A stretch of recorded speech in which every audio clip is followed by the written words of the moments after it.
The Ministry of Higher Education, Labor and Skills Development opens applications for students who completed their higher secondary education in 2024 eligible for the President's Scholarship and High Achiever Scholarship.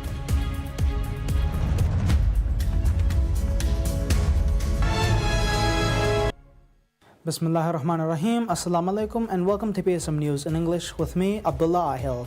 To the United States on the occasion of its Independence Day, addressing his message to President Donald Trump, the U.S. government and the American people. President Muiz, in a statement via his social media, conveyed his best wishes for the nation's enduring sovereignty and development. The president stated, quote, "I wish continued freedom and progress to the American people," unquote. The 4th of July marks the 249th anniversary of U.S. Independence Day, commemorating the adoption of the Declaration of Independence on the 4th of July, 1776. On that date, the 13 American colonies formally severed ties with the Revolutionary War and laying the groundwork for the event in 1966 following the Maldives' own Declaration of Independence. Shortly thereafter, the United States recognized the sovereign nation and appointed its inaugural ambassador to the country. The first state visit by President Dr. Mohammad Muiz and First Lady Sajida Mohamad to Singapore unlocks new dimensions to ties between the two countries, with multi-high-level discussions and cooperation agreements signed during the visit. President Dr. Muiz undertook the visit from the 29th of June to the 2nd of July at the invitation of Tharman Shanmugaratnam, President of Singapore. During the visit, an orchid hybrid was named after President Dr. Muiz and First Lady Sajida Mohamad at the National Orchid Garden of Singapore. The National Orchid Garden has a long tradition of naming orchid hybrids after visiting state dignitaries. Following the visit to the National Orchid Garden, the President and First Lady were accorded the ceremonial welcome at the Ministry of Foreign Affairs of Singapore. During the visit, President Dr. Muiz held discussions with President Shanmugaratnam and Prime Minister Lawrence Wong on strengthening bilateral ties. Several memoranda of understanding were signed in areas including capacity building, environmental development, education, and collaboration with the Singapore Cooperation Enterprise. Two key agreements were also signed, one with Henley and Partners on a residence by investment program and another with APM SPV Private Limited for Project Solar City. As this year marks 50 years of diplomatic relations between the Maldives and Singapore, President Dr. Muiz presented a commemorative book to President Shanmugaratnam reflecting on 5 decades of partnership and development. The two leaders also unveiled commemorative stamps to celebrate the milestone. A key highlight of the visit was the Maldives-Singapore Business Forum, attended by more than 200 business leaders from both countries. The forum also served to promote investment opportunities aligned with the government's Vision 2040. The President and First Lady also met with members of the Maldivian community in Singapore, and the visit included tours of key institutions such as the Institute of Technical Education, the Urban Redevelopment Authority, Tuas Port, the Peranakan Museum, and the Singapore Food Agency. According to the government, this inaugural state visit underscores a renewed commitment to deepening Maldives-Singapore cooperation, especially in key areas of trade and investment. The Ministry of Higher Education, Labor and Skills Development opens applications for students who completed their higher secondary education in 2024 eligible for the President's Scholarship and High Achiever Scholarship. The deadline to submit applications for the prestigious scholarships expires on the 30th of September. The ministry in its announcement said students eligible for the presidential scholarship must have earned a grade of A* in 5 subjects, including Divihi and Islam, while scoring at least pass in the ordinary level examination or equivalent examination in English. Students who are eligible and are interested can apply for the scholarship via the ministry's website. Eligibility criteria for high achiever scholarships is a minimum grade of A in 5 subjects, including Divihi and Islam, while scoring at least pass in the ordinary level examination or equivalent examination in English. Students who are eligible and are interested can apply for the scholarship via the ministry's website. The ministry also stated that more information regarding the scholarship can be obtained through the website. Additionally, the ministry said that students who receive high achiever scholarships will be given the opportunity to study within the fields listed in the National Training Needs List. The list comprises key sectors of the Maldives which require advancement in the nation. The ministry added that students who receive the presidential scholarship will be given the opportunity to study in any field of their choice. These fully funded scholarship opportunities are available for eligible students to complete their first bachelor's degree. Maldives Ports Limited figures shows sea-to-air cargo transshipments have accelerated since its introduction, with over 1,200 tons forwarded to all corners of the globe in the first 6 months of the year. The country's main airport, Velena International Airport operator Maldives Airports Company Limited, in collaboration with MPL, launched sea-to-air cargo transshipment services in March last year, aimed at providing accessible freight transport via land, sea, and air. This hybrid model is designed to meet the needs of businesses operating in the region and streamline transportation processes in a sustainable manner. According to MPL, sea-to-air cargo services are currently connected by 10 international airlines, shipping cargo from Maldives to 15 destinations across the globe. According to MPL's latest figures, the state-owned company carried a total of 1,222 tons of cargo from January to June this year. MPL said this is the amount of cargo carried by 271 TUS containers. Partner airlines are as follows: Turkish Airlines, Virgin Atlantic Airlines, Etihad Airlines, Swiss Airlines, Azerbaijan Airlines, Lufthansa Airlines, Saudi Airlines, Qatar Airways, and ITA Airways. Since its inception, MPL has looked to expand sea-to-air cargo services, having already generated millions in foreign revenue for the island nation.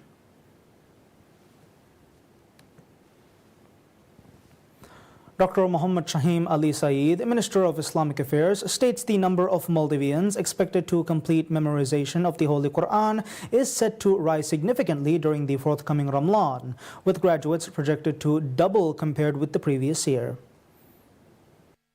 Dr. Muhammad Shahim Ali Saeed shared the projection via social media, identifying the 27th night of Ramadan as the intended graduation milestone. That date is set to coincide with a series of assessments currently underway across multiple regions and with newly introduced government-backed measures designed to support Hafiz students and formally recognize their achievement. The minister stated examinations are being held in 3 regions, reflecting the government's broader effort to uphold academic standards and reinforce the spiritual significance of Quranic memorization.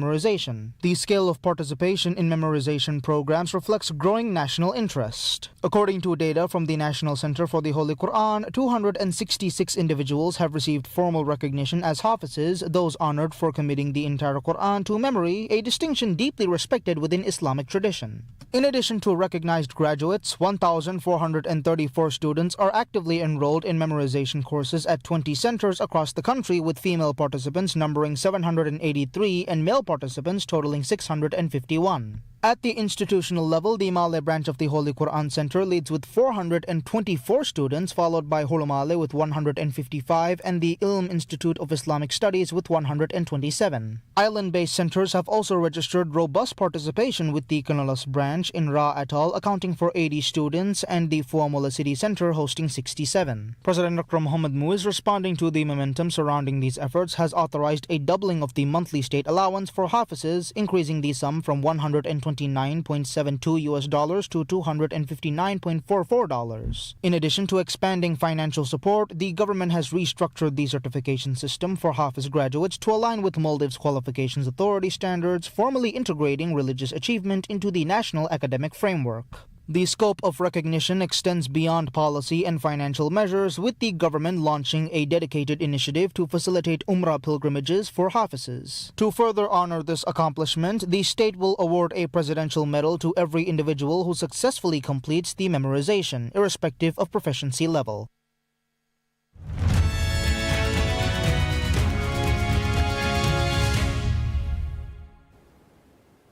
Insight into business news. China's foreign minister downplays European worries over rare earth exports restrictions, saying it was standard practice to control dual-use goods exports, but that Europe's needs could be met if applications were submitted.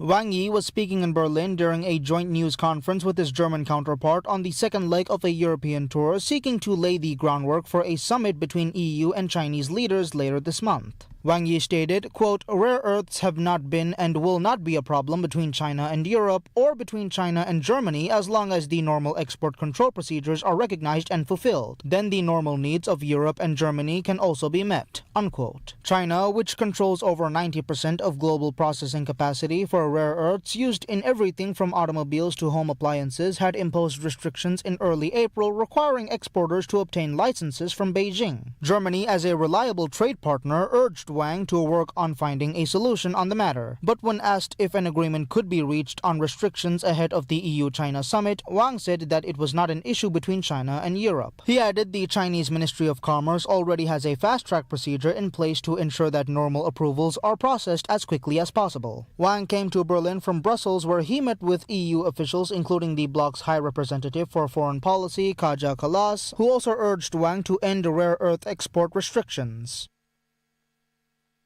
Unusually low water levels on the Danube River in Hungary are affecting shipping, agriculture, and local ecosystems along Europe's second longest river, which serves as a key transport route across the continent. Temperatures peaked at 35 degrees Celsius or 95 degrees Fahrenheit in Budapest this week. Attila Bencsik, deputy president of the Hungarian Shipping Association, said cargo ships must leave behind more than half of their cargo and can only operate at 30 to 40% capacity as a result of the low water levels. He said shipping rates might increase by as much as 100% as a supercharge is added when a ship cannot sail fully loaded. Attila Chegi, a deputy spokesman for the Hungarian General Directorate of Water Management, said such low water levels on the Danube are not unheard of, but they usually happen in August. Shegi said that rain was expected in the Danube catchment area next week, which should lead to a rise in water levels and an improvement in the shipping situation. The Hungarian State Meteorological Institute, Hungaromet, said the rainfall in June was only 17% of the average for that month, making this year the driest June since 1901.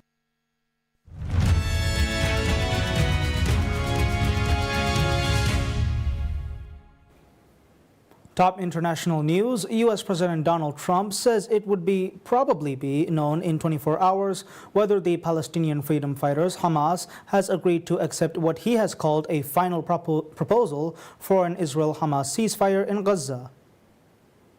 An official familiar with the deal said the proposal includes the staggered release of 10 living Israeli hostages and the return of the bodies of 18 more in exchange for Palestinian prisoners held in Israeli jails. Of the 50 remaining hostages in Gaza, 20 are still believed to be alive. According to the proposal, aid would enter Gaza immediately and the Israeli military would carry out a phased withdrawal from parts of the enclave. Negotiations would immediately start on a permanent ceasefire. According to Gaza Health Ministry, Israel's military assault has killed more than 57,000 Palestinians while displacing most of the population of more than 2 million, triggering widespread hunger and leaving much of the territory in ruins.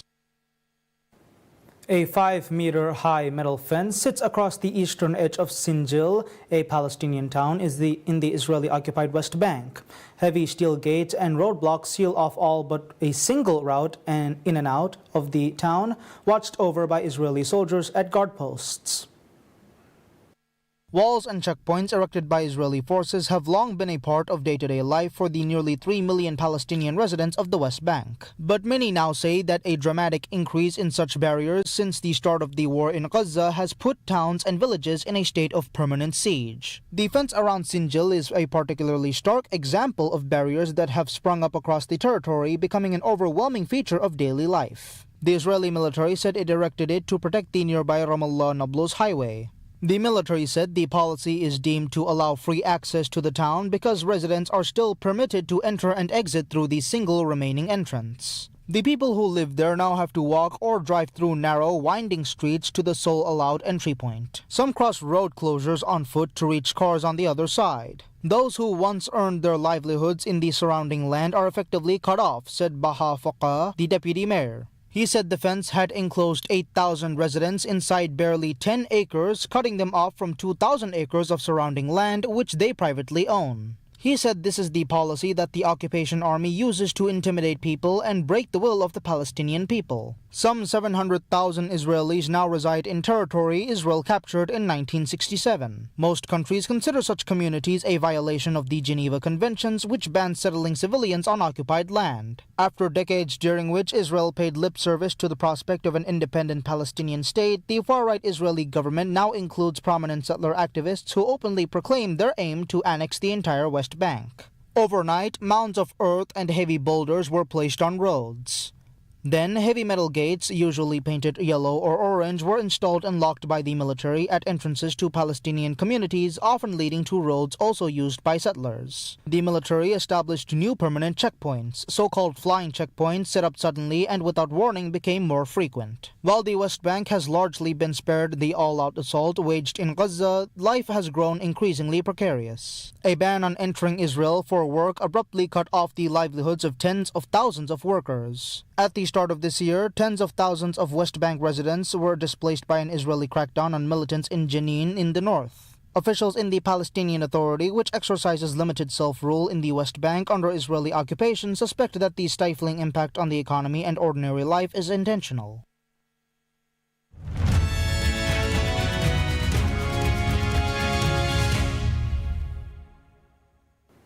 An update into sports news. Football clubs and former teammates pays tribute to footballer Diogo Jota after the Liverpool Portuguese forward and his brother died in a car crash in northwestern Spain when their Lamborghini veered off the road and burst into flames. Fellow Portugal international Cristiano Ronaldo said on X, quote, "It doesn't make sense. We were only just in the national team together. You just only got married," unquote. Spanish police said in a statement that evidence at the scene of the crash near the city of Zamora suggests Jota's car suffered a burst tire while overtaking. The crash occurred around 12:30 a.m. in Spain. Born in Porto, he began his career with local team Pacos de Ferreira before switching to Wolverhampton Wanderers in 2017. Wolves, in a club statement, said that, quote, "We are heartbroken. Diogo was adored by our fans, loved by his teammates, and cherished by everyone who worked with him during his time at Wolves." Jota signed to Liverpool FC in 2020, going on to win 4 trophies, including 2 English Premier League titles.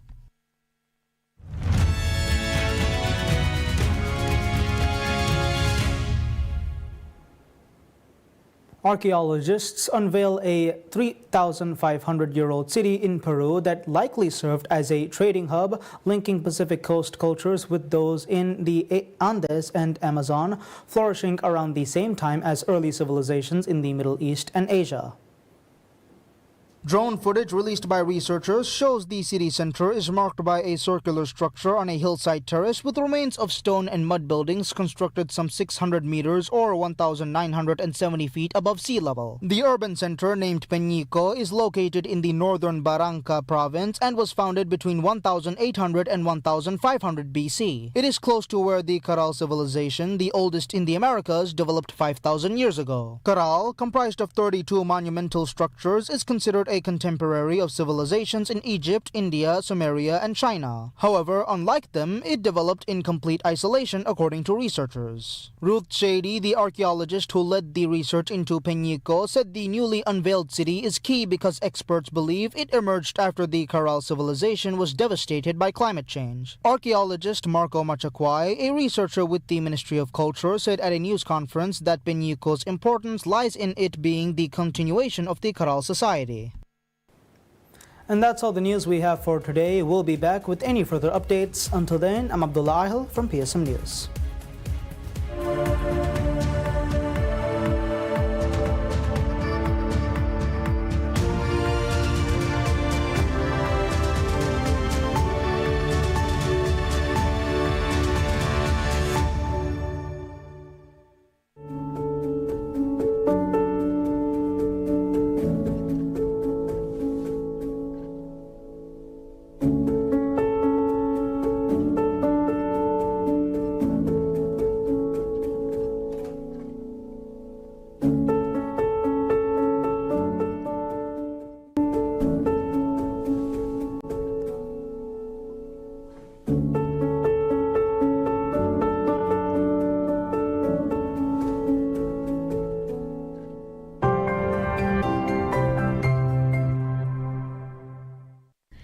PSMಗೆ TV channel ತಕ radio channel ತ ಮಿಹಾರು PSM